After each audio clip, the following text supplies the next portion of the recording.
സെക്രട്ടേറിയറ്റിന് മുന്നിലെ നിരാഹാര സമരം തുടർന്ന് വനിതാ CPO റാങ്ക് ലിസ്റ്റിൽ ഉൾപ്പെട്ട ഉദ്യോഗാർത്ഥികൾ. സമരം 10 ദിവസം പിന്നിടുമ്പോഴും തിരിഞ്ഞു നോക്കാതെ സർക്കാർ വിവിധ സമര രീതികൾ നടത്തി സർക്കാരിന്റെ കണ്ണു തുറപ്പിക്കാനുള്ള ശ്രമത്തിലാണ് സമരക്കാർ.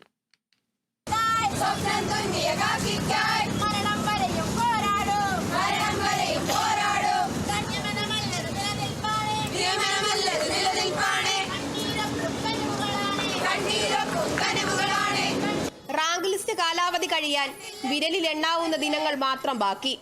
നിരാഹാര സമരത്തിന് പുറമെ മുട്ടിലിഴഞ്ഞും മുട്ടുകുത്തിയും കയ്യിൽ കർപ്പൂരം കത്തിച്ചും ആരോഗ്യം നോക്കാതെയുള്ള സമര രീതികൾ. മാനസികമായും ശാരീരികമായും പലരും തളർന്നു.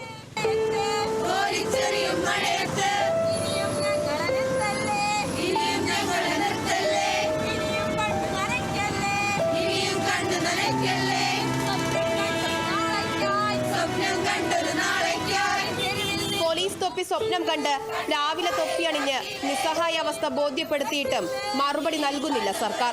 ഇപ്പോഴും പക്ഷേ പ്രതീക്ഷ മങ്ങാതെ സമരം തുടരുകയാണ്. നമ്മൾ വരുമ്പോൾ നല്ല ആരോഗ്യമുള്ളവരായിരുന്നു, പക്ഷെ ഇവിടെ വന്ന് സമരം ചെയ്ത് ഒന്നും പറ്റാത്ത അവസ്ഥയിലെത്തി. അറിയില്ല എന്താ ചെയ്യേണ്ടത്. പക്ഷേ ഇനിയുള്ള 5 ദിവസത്തിലും ഞങ്ങൾക്ക് പ്രതീക്ഷയുണ്ട്. സർക്കാരിൻ്റെ മനസ്സറിയും എന്നുള്ളത്. മനുഷ്യന്മാരല്ലേ ഞങ്ങൾ, പെൺകുട്ടികളല്ലേ. ഇതുവരെ ഒന്നിനും വിളിച്ചിട്ടില്ല, പക്ഷെ വിളിക്കുമായിരിക്കും. ഇനിയും 5 ദിവസം ഉണ്ടല്ലോ.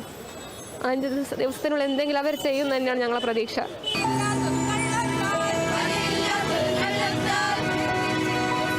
റാങ്ക് ലിസ്റ്റ് 19-ന് അവസാനിക്കും.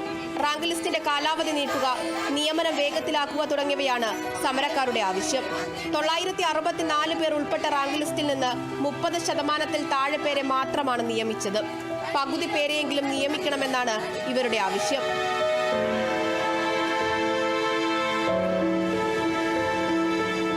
Kerala vision news, Thiruvananthapuram.